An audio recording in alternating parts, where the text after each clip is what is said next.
Seroca Whindersson e a partir de agora vamos fazer uma série de podcast aqui na nossa cidade de Maribondo, Alagoas, Brasil, América do Sul, para você em qualquer parte do mundo conhecer as pessoas interessantes da cidade de Maribondo.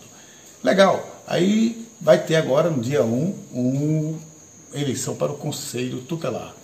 Então, nossa convidada de hoje tem muito a ver com isso, é uma candidata à vaga e o nome dela é Carla Viviane Andrade. Olá. Olá, Seroca. Olá, tudo bem a todos? É um prazer estar aqui, é um prazer fazer esse podcast com você, para que todos possam ouvir o que a gente tem a propor, o que a gente tem a oferecer de importante para a nossa sociedade, que a matéria, no caso, é conselheiros tutelares. Perfeito. Bom, eu já começo com uma pergunta bombástica, mas simples. Por que você quer ser conselheira tutelar? Bom, aprendi durante a minha faculdade a gostar e entender de políticas públicas. E através disso, de um estágio que eu fiz durante 2 anos na Defensoria Pública, diante de alguns casos que me interessou muito e me fez ter essa curiosidade de me aprofundar nos direitos da criança, do adolescente, e em especial os direitos da família. Então veio essa oportunidade no nosso município e eu abracei com as 2 mãos essa causa tão importante, essa causa tão nobre, e onde a gente vem vendo tantos casos, ou melhor, tantos descasos com as nossas crianças. Então, dessa forma, foi uma forma que eu vi de poder ajudar a nossa sociedade com todo o conhecimento que eu adquiri através da faculdade, através desse estágio. Me apaixonei, pelo tema, me apaixonei pela causa. Então, essa foi uma das formas de poder ajudar a minha sociedade com essa paixão toda que eu tenho por políticas públicas, por direito da família especificamente. Então, foi através disso, por isso, por amor à nossa sociedade, por amor às nossas crianças, que eu venho aqui, que eu estou nesse pleito fazendo este pedido a toda a população, a toda a sociedade, para que me dê essa oportunidade, para que eu possa estar ajudando com os meus conhecimentos, com a parte técnica que eu tenho, durante todo esse percurso que eu fiz, durante toda a minha faculdade, e poder ajudar a nossa população, em especial as nossas crianças e os nossos adolescentes.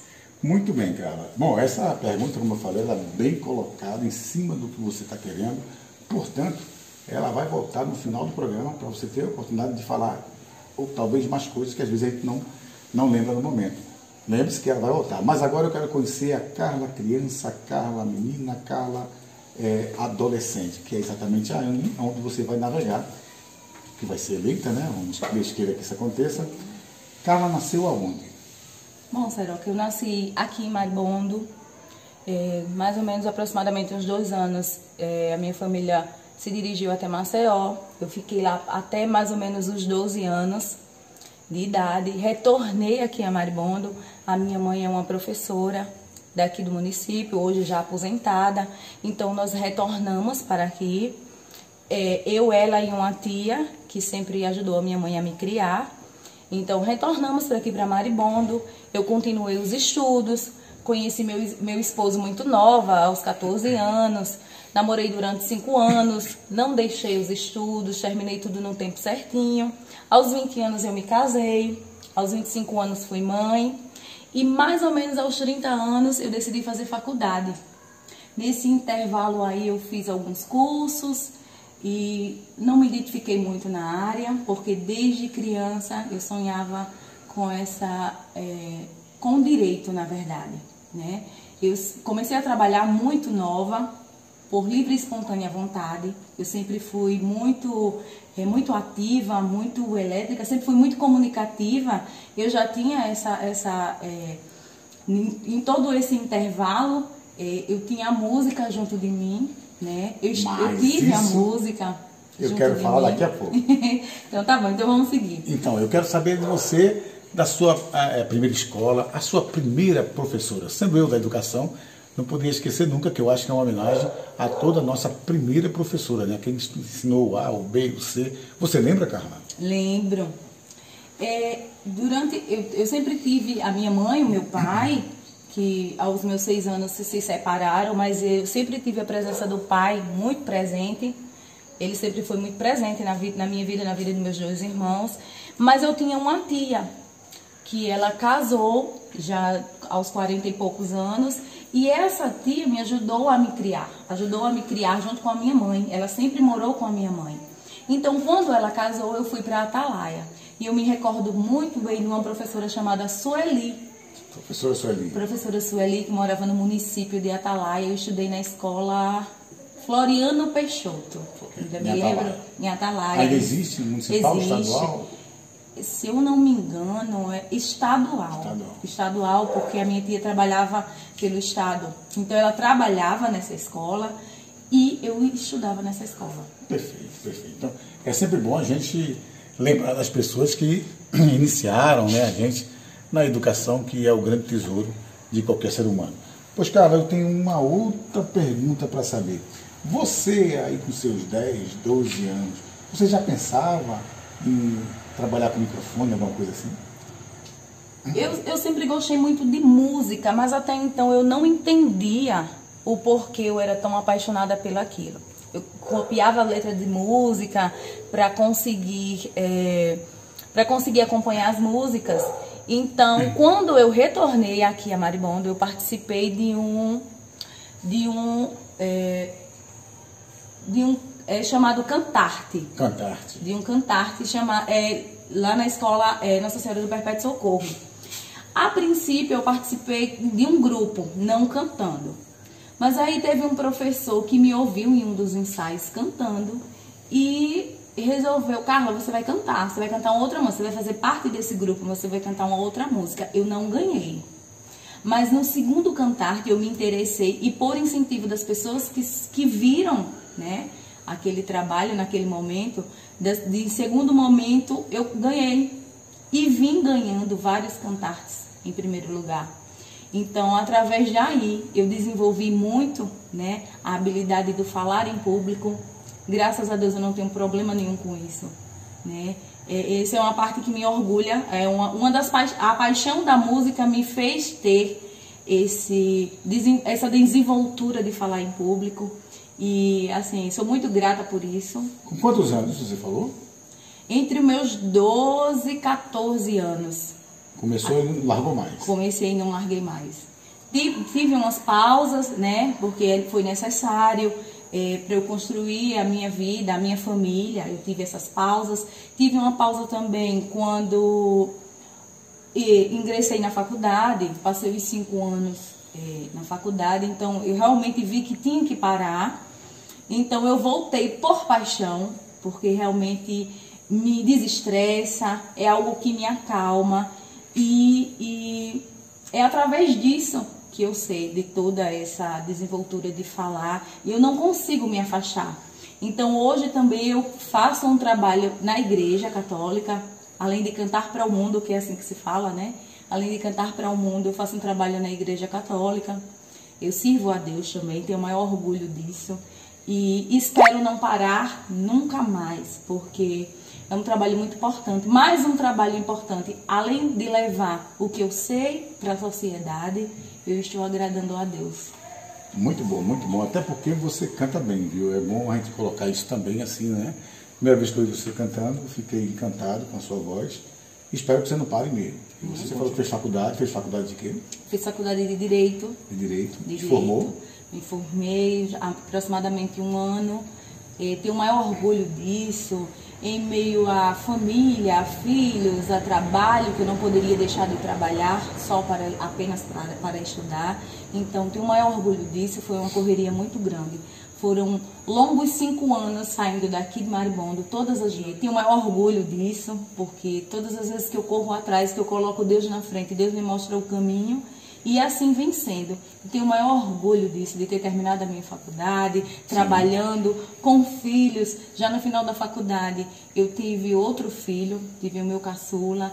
Então, terminei no tempo certo, estagiei, consegui passar 3 vezes em provas de estágio, tive a opção de optar onde eu queria estagiar e eu passei 2 anos na Defensoria Pública, tenho o maior orgulho disso, onde eu aprendi o que a faculdade não podia me ensinar. Eu gostaria de falar um pouco sobre a OAB.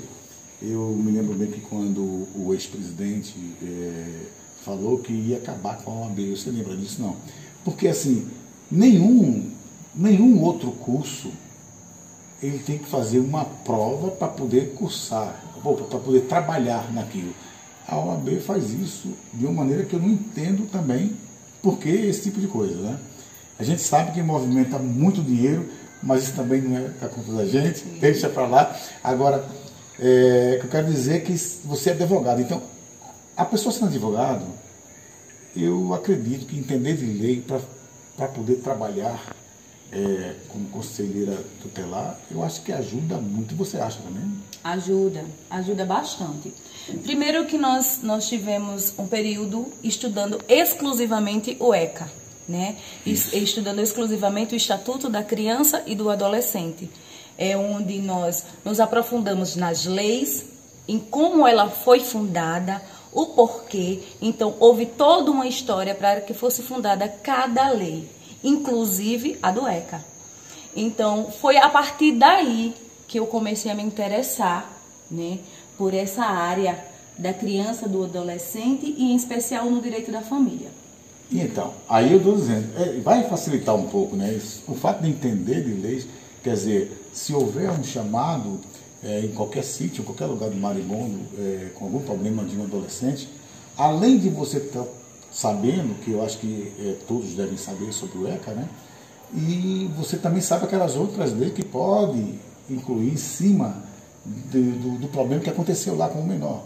Pode ser vários problemas. E isso eu acredito que realmente ia facilitar. Mas olha só, suponhamos que aqui em Maribondo você, conselheiro tutelar, viesse um telefonema e dissesse que estava tendo um caso, um problema no interior de pedofilia. Como é que você agiria nesse caso? Bom, primeiro, eu não posso fazer a diligência sozinha, né? Sim. Por isso que é um colegiado. O Conselho Tutelar é um colegiado entre 5 pessoas, né? Essas pessoas estarão escaladas, né, para que possa fazer essa diligência. Não serão os 5, mas as pessoas que tiverem escaladas vão fazer essa diligência. Então, o nosso primeiro passo é averiguar o que realmente aconteceu, o que está acontecendo, é realmente averiguar a situação, né?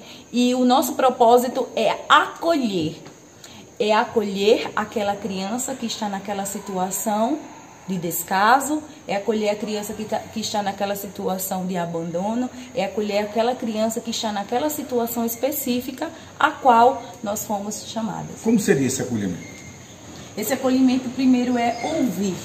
Nós precisamos ouvir a criança, nós precisamos ouvir os acompanhantes que estavam ali naquela situação, para que depois nós possamos dar o primeiro passo e ver o que realmente aquela situação cabe ser feita.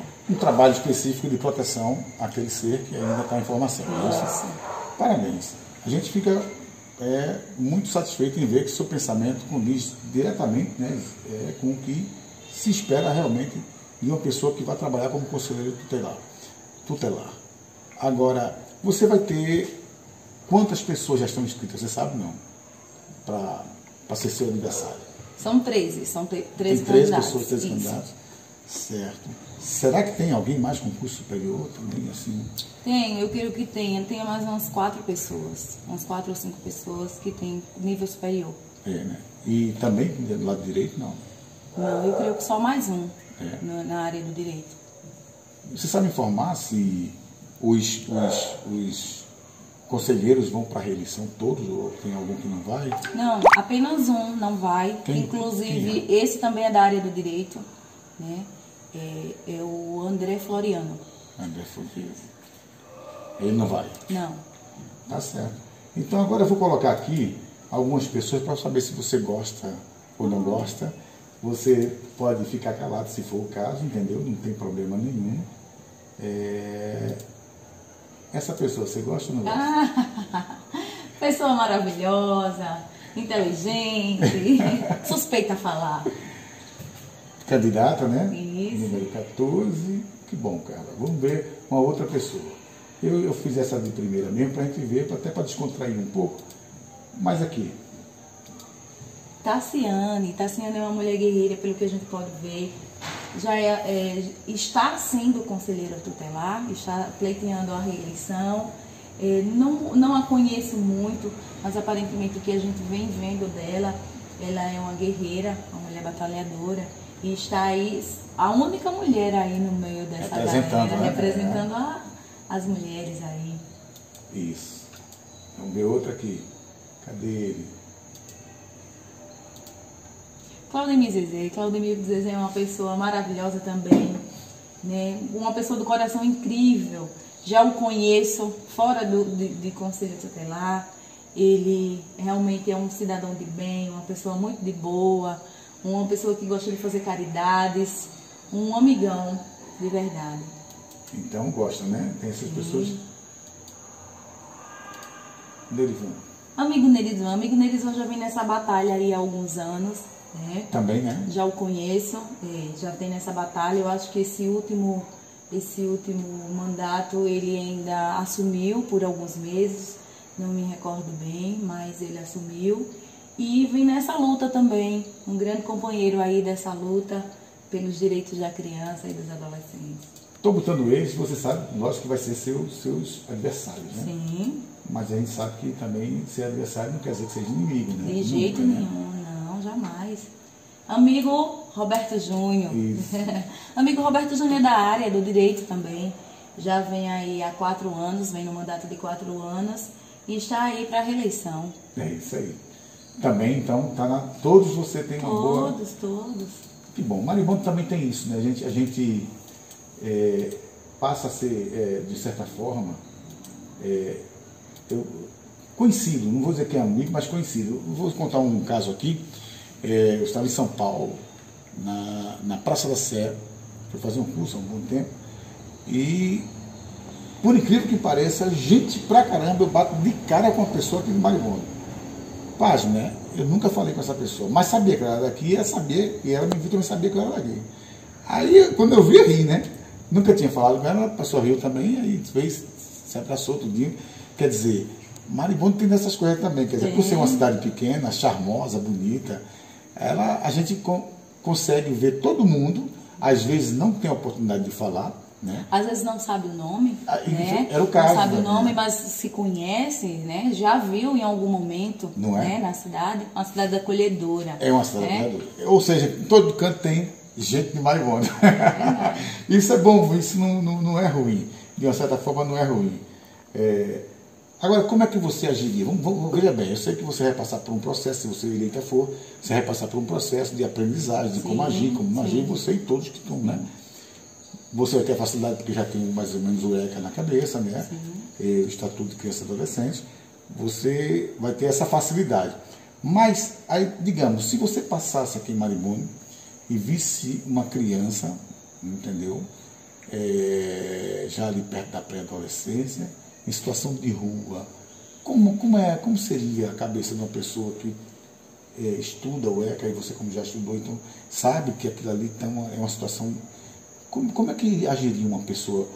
Digamos que você já fosse a conselheira.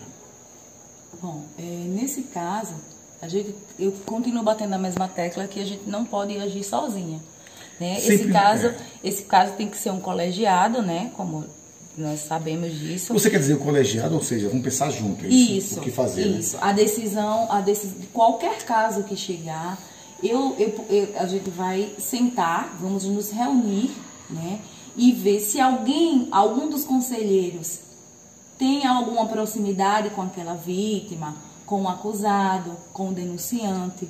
Caso isso aconteça, aquela pessoa é afastada do caso e os outros continuam tomando a frente do caso. Esse caso é um caso de políticas públicas, a qual eu sou apaixonada também, que não é só chegar até a criança e tentar resolver o problema dela. A gente tem que tentar resolver ao redor daquela família. O que foi que aconteceu? Às vezes é um caso de trabalho infantil. Então, aí entra assistência social, nisso. Precisa de todo um conjunto para que aquele caso seja resolvido, e o Conselho Tutelar precisa estar até a resolução do caso. O Conselho Tutelar não pode só indicar o caso, levar até o Ministério Público, até os órgãos cabíveis e abandoná-lo. O Conselho Tutelar precisa estar ali em todo o processo até aquele caso ser solucionado. Certíssimo. Bem, na educação, eu em sala de aula, por exemplo, tenho visto casos assim que a gente acha que até precisa de um acolhimento de primeira, né? Mas aí tem pessoas que não querem, por algum motivo não estão ali, estão chateados. A gente sabe que tem todo um processo de ser o problema da família, né? Problema familiar. Mas a gente sabe que tem algumas pessoas que não estão ali para estudar, pouquíssimas, né? E aí a gente já vê, não vou nem levar para a escola que eu trabalho, mas a gente vê em vídeos pessoas jogando banca em professores e tal. E eu acho que isso já seria um caso de levar para o Conselho Tutelar. Seria, né? Ou chamar o Conselho Tutelar. Não levar, mas chamar o Conselho Tutelar.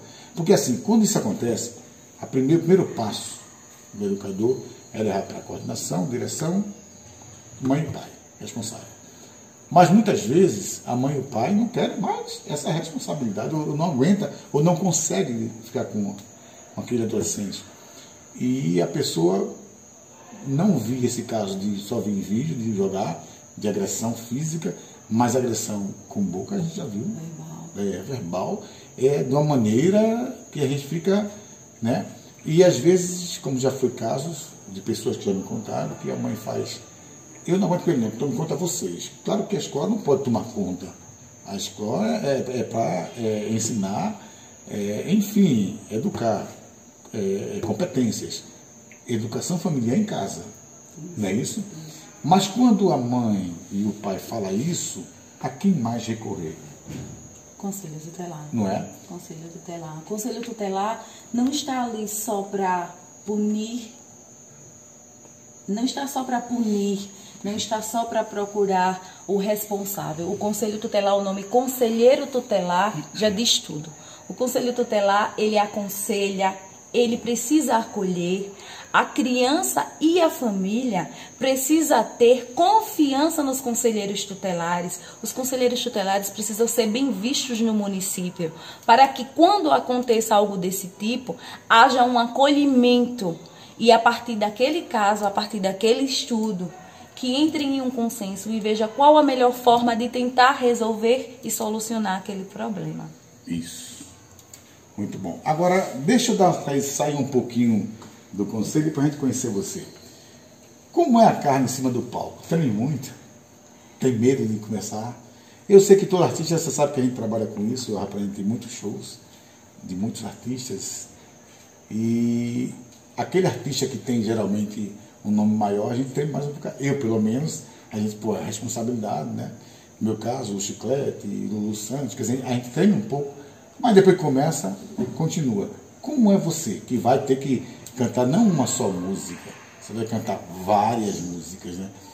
Como é isso? Tenta passar pra gente isso aí. Seroca, quando a gente está bem preparado, né, para aquele momento, tem aquele friozinho na barriga, né, que eu acho que todo mundo fala isso, não tem como evitar.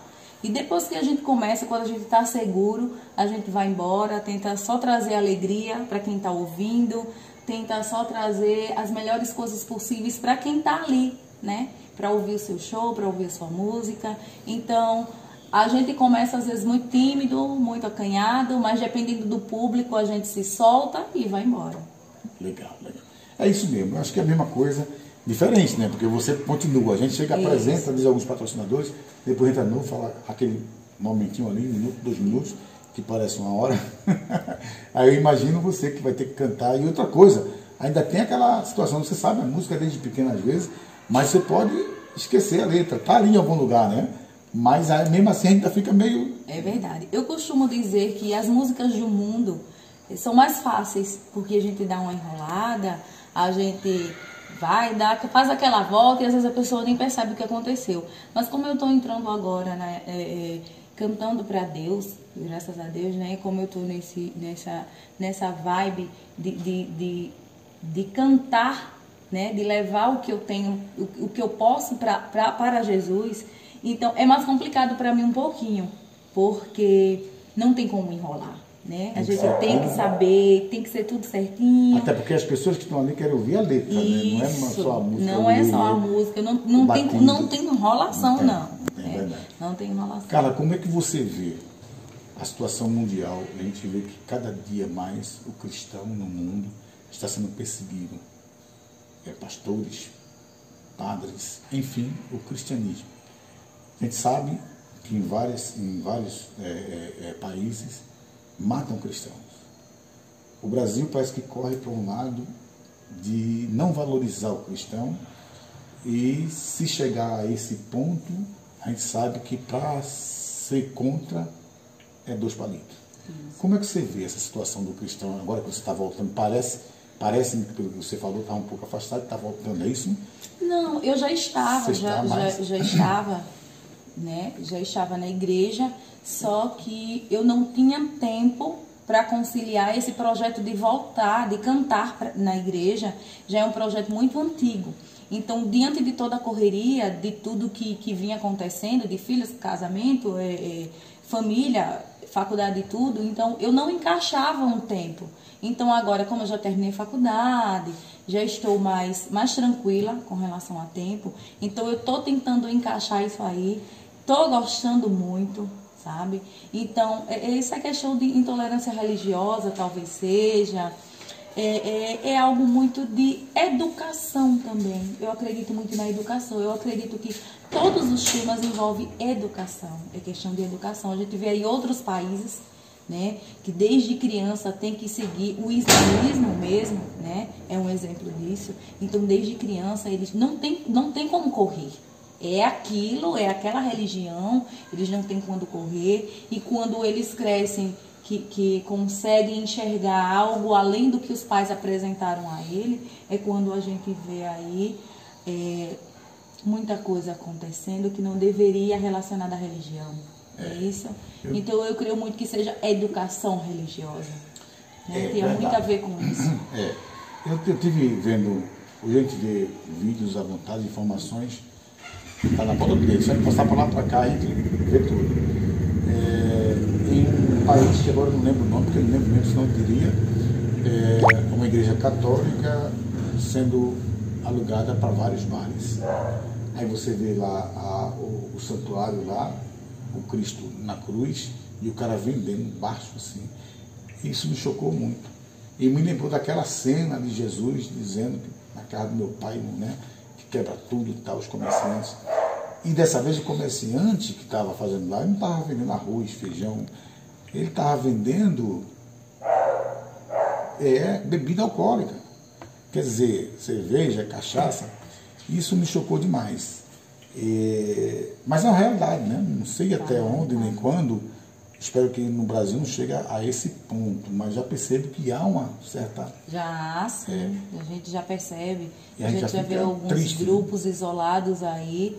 A gente fica muito triste com isso, porque religião não se discute, religião se frequenta, religião se aceita, né? Então, é um tema muito complexo, mas que deveriam deixar deveria ter uma relevância relacionada a protestos relacionados à religião, né? Devia ser... Pensa fazer protesto de outra forma, tentar aparecer de outra forma. A gente vê grupos que sabem que quando se fala em religião, quando se vê protesto relacionado à religião, sabe que a repercussão é maior, né? Então a gente... Vamos ver por esse lado, né? Vamos achar que é uma rebelião entre eles, por achar que quando envolve religião, a situação fica mais séria, eles ficam mais vistos. Tomara que seja só isso mesmo. Mas a gente vê que a coisa parece bem pior. Parece até que são algumas profecias, que eu não quero entrar nisso, né? Sim. E que parece que estão se cumprindo. Mas a gente vê, eu pelo menos vejo isso com muita tristeza. Bom, mas daqui a pouco eu quero ver saber de Carla, advogada. Daqui a pouquinho nós vamos voltar. E a pergunta agora vai ser essa. Carla, qual a sua visão para o Conselho Tutelar? Bom, a minha visão ao Conselho Tutelar, eu toco muito nessa tecla de educação. A sociedade precisa conhecer melhor o que é realmente o ser um conselheiro tutelar, quais as atribuições de um conselheiro tutelar. Eu vejo isso muito afastado, eu vejo isso muito longe. As pessoas têm uma visão de que conselheiro tutelar é inimigo da população. E não é para ser assim, e não é assim. Eu sei que não é nenhuma das atribuições relacionada aos conselheiros tutelares, mas não custa nada fazer a diferença, que é educação. A educação dos seus direitos, dos direitos das crianças, começando através da escola. É um ponto muito importante, eu acho um ponto muito importante. E mais ações relacionadas a isso. Por quê? Porque nós precisamos que a população, que a criança e o adolescente e que a família sinta segurança no trabalho de um conselheiro tutelar.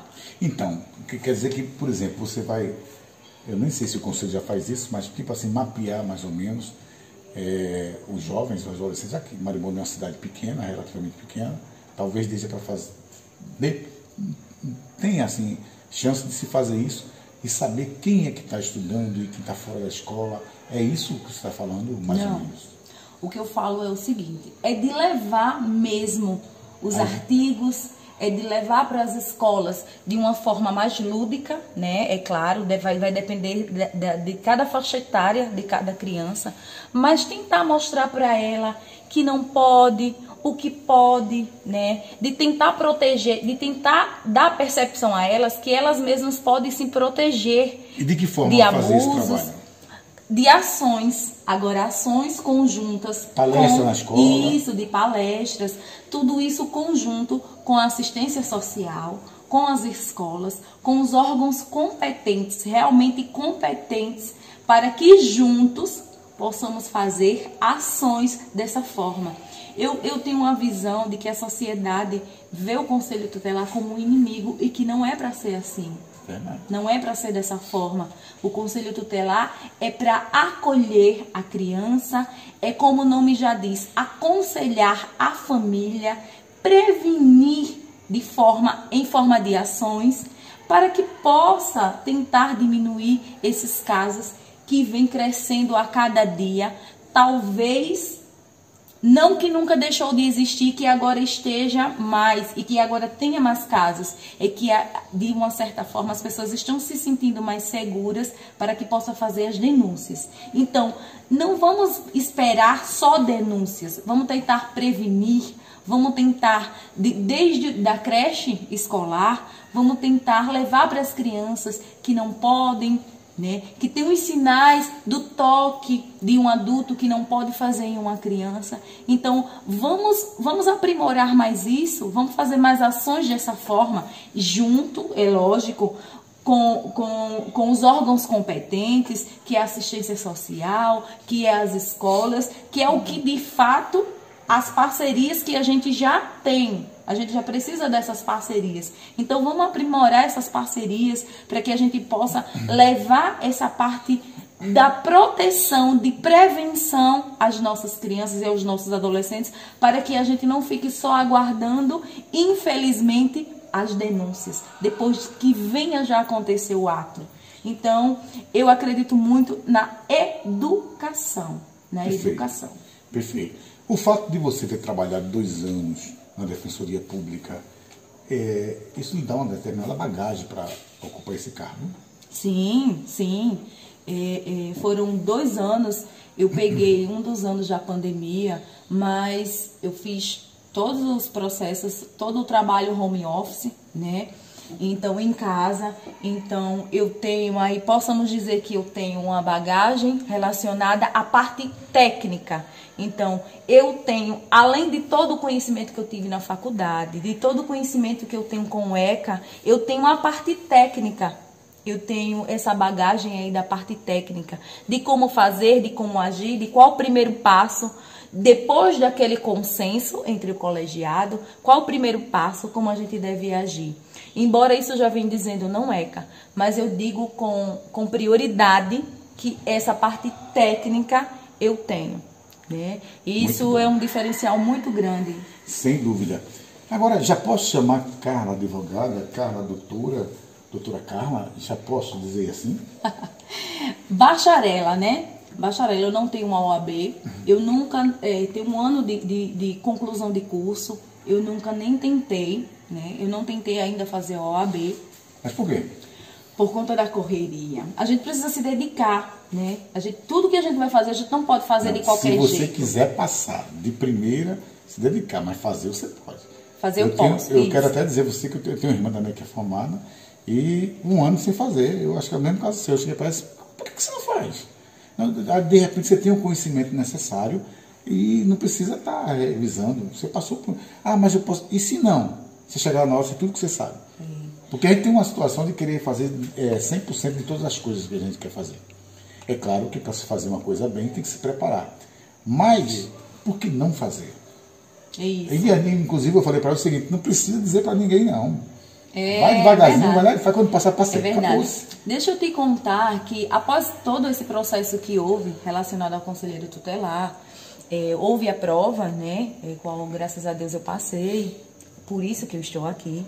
Então, durante esse processo, eu percebi que realmente, relacionado a esta área, eu tenho um conhecimento vasto e que através dessa prova, através de todo esse processo que houve antes de estar aqui, eu caí na real e decidi realmente que eu vou fazer por experiência. Mas por quê? Porque eu percebi através desse processo que realmente nas matérias específicas eu tenho um conhecimento bacana. Então, vamos tentar aí, mas segredo, né?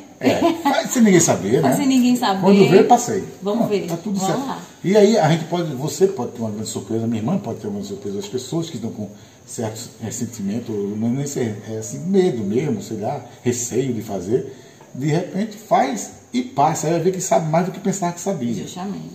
Porque se você estudou 5 anos, né? 5 anos lá estudando e saiu, você tem alguma coisa, e como você falou, conhecimento específico. Então, aqui vai a dica também, faça. Vamos fazer. Não, deixe de fazer. Já que você falou, para uma pessoa agora de Maribondo que queira ser conselheiro, o que é que ele precisa? Ele tem que ter 18 anos, acima de 18 anos, ele tem que ter ensino médio, ele tem que ter curso superior. Como é? Precisa o quê? Sim, precisa ter a maioridade. Maioridade, 18 anos. Precisa ter maioridade, acima de 18 anos. Precisa ter um ensino médio. Isso aí vai depender muito do edital lançado a cada município. Certo. Tem alguns municípios que usam os critérios. Mas isso já é praxe, né? Isso já é praxe, sim, né? sim. Tem ensino médio. Tem alguns... Até porque para poder, vai ter que, quando mandar alguma causa, talvez para a defensoria, para qualquer outro local, vai ter que redigir um texto. Então tem que ter uma... Tem que ter um conhecimento. Né? Um mínimo, né? Tem que ter um conhecimento mínimo. Então, morar no município? Morar no município, residente há 2 anos. Então, existem alguns critérios que alguns municípios já seguem há algum tempo, especificamente alguns critérios que houve no outro edital, há 4 anos atrás, que não houve nesse, houve algumas mudanças que foram bem-vindas, inclusive o voto unitário. Esse foi um dos critérios do edital, né, que o município optou. Existem alguns municípios que continuam na cédula, que continuam no voto de cédula e continuam com votos dos 5. Mas no nosso município, essa foi uma das mudanças do nosso município. Então, essa questão aí vai muito de edital de cada município. E o conselheiro, aliás, o conselho tutelar de cada cidade vai pela quantidade de habitantes, não é isso? Sim. Quer dizer, se tivesse uma quantidade de habitantes maior, maiores, teria 2 conselhos, né? Vamos dar um exemplo aqui, Arapiraca. Pronto, Arapiraca são 2 conselhos tutelares. Maceió talvez seja 4? Não, Maceió são mais. Eu escutando um caso aí, eu ouvi do 17º regional de conselheira tutelar. Até porque, por exemplo, se você partir para o Benito Mendes, tem mais de 150 mil pessoas. Sim, sim. Né? Ou seja, 10 maribones. Sim. Ou mais, né? Não me recordo bem se é por bairro, mas deve ser por pela zona, quantidade né? de habitantes, sim. Talvez seja isso mesmo. Então, vamos só recapitulando. Tem que ser maioridade, acima de 18 anos, tem que ter o ensino médio, isso. Morar na residência na cidade, né? Isso. Aproximadamente 2 anos, geralmente eles pedem 2 anos. É mais ou menos o que precisa para vereador. Mais ou menos isso, mais ou né? menos isso, Agora, vem cá. Aí você já falou que Carla é advogada, bacharel, né? Já teve um estágio de 2 anos na Defensoria Pública. Fora isso, você já ajudou em algum caso? Você já participou de algum caso de homicídio, de essas coisas mais fortes tecnicamente? Não. Não. Na defensoria, a defensoria daqui, a comarca daqui, né? Ela vai mais para o lado civil, né? Ela vai mais para o lado civil. Então a gente pegou, tem criminalística também, né? A gente pegou uma parte, eu tive uma bagagem também relacionada à criminalística nesse estágio, né? Mas se eu me formasse, se eu conseguisse a OAB hoje, em qual área eu atuaria, seria na área da família. Mais tranquila, né? Mais tranquila. Eu sinto que o meu domínio para essa área é um domínio mais calmo. Eu tenho um domínio melhor de conversa. Talvez seja mediação e conciliação nesse caso. Para mim, eu não tenho dificuldade nenhuma, que é o que mais acontece, né? Na área civil, na área da vara da família, mais mediação e conciliação. Então, essa área para mim seria perfeita. Carla Viviane, por Carla Viviane, como é que você vê você, como é que você se vê habitando em Maribondo, como é que você pretende que daqui a 10 anos ver Carla Viviane? Bom, eu costumo dizer que nada foi fácil para mim. Tudo que eu tenho hoje, eu dou graças a Deus e a minha força de vontade de correr atrás das coisas. Eu também tenho uma rede de apoio muito grande. Eu tenho a minha mãe e, em especial, o meu esposo, que é essencial para mim, né? Então, para a gente correr atrás das coisas, a gente precisa ter uma rede de apoio muito grande. E, às vezes eu digo, eu quero isso, eu posso até lá na frente me decepcionar, posso até voltar atrás, mas isso é normal. Então, daqui a 10 anos, eu pretendo estar estabilizada na área que eu quero estar hoje, né? Eu pretendo alcançar isso, estar daqui a 10 anos estabilizada com isso, através desse pleito para conselheiro tutelar. Eu tenho a impressão e eu tenho o acolhimento das pessoas de que elas, a partir de agora, vão passar a me ver com outros olhos, relacionado a essa área que eu tenho, né? A esse conhecimento específico que eu tenho, que é na área do direito. Então, eu tenho essa sensação quando eu converso com as pessoas que me olham de outra forma, não só a Carla comunicativa, como muitos me conhecem, mas com a Carla intelectual, a Carla dessa área, né? Dessa área tão importante para a nossa sociedade. Então, daqui a 10 anos, eu sei que a sociedade vai estar me vendo melhor em outros olhos, porque eu vou realmente poder estar trabalhando na área que eu almejo, na área que eu tenho domínio. Então, é isso. Parabéns. Gostei de ver. E olha, outra coisa, né? A gente é exatamente aquilo que a gente sonha que vai ser. Porque eu costumo dizer que se a gente olhar para trás, a gente consegue perceber que tudo aquilo que a gente quis de verdade, a gente conseguiu. Aí fala, não, mas eu queria um carro. Aí você não disse que era o carro.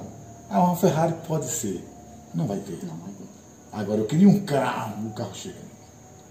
O universo começa a conspirar, isso é fato, a gente pode, é só olhar para trás, da vida de qualquer um.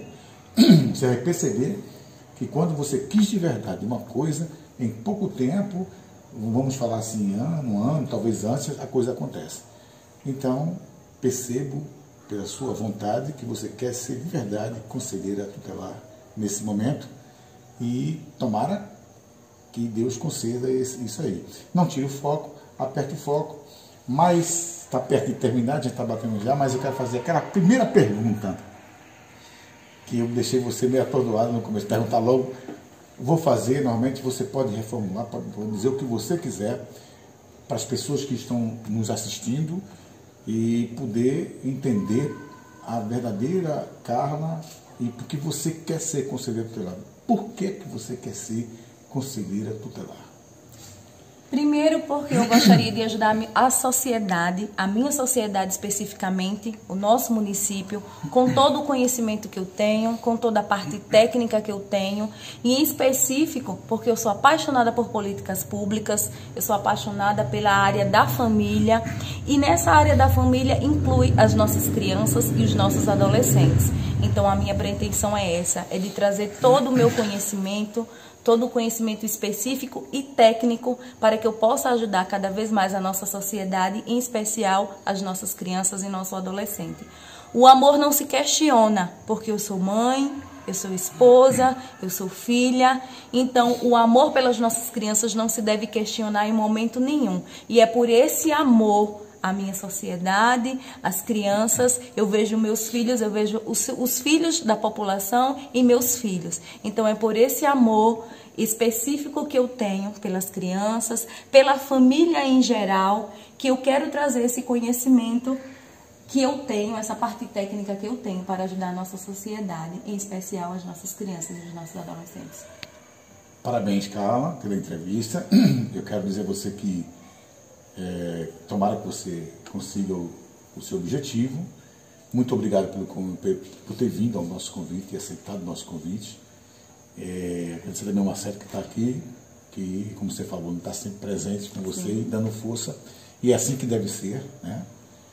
E agora vamos ao dia 1º, não é isso? É isso aí, dia 1º de outubro.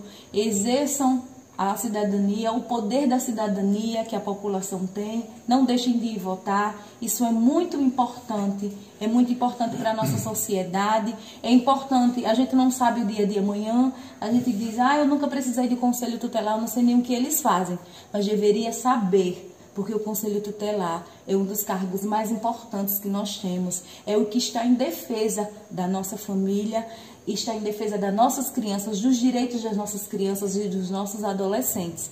Nós precisamos deles, que eles cresçam saudáveis, que eles cresçam com educação, que eles cresçam em segurança, porque nossas crianças e os nossos adolescentes são o futuro do nosso país. Muito obrigado. Obrigada a vocês, Fernando. Bem, pessoal, nós vamos estar aqui no podcast, conversando com pessoas interessantes nesse momento, que no dia 1º de outubro vai ter a eleição para Conselho Tutelar. Nós vamos aqui estendo o convite a todos os candidatos a comparecer aqui e a gente conversar e você poder mostrar a sua vontade do que você quer fazer, como você quer fazer para chegar, quando chegar no Conselho Tutelar. Muito obrigado a todos e até o próximo programa.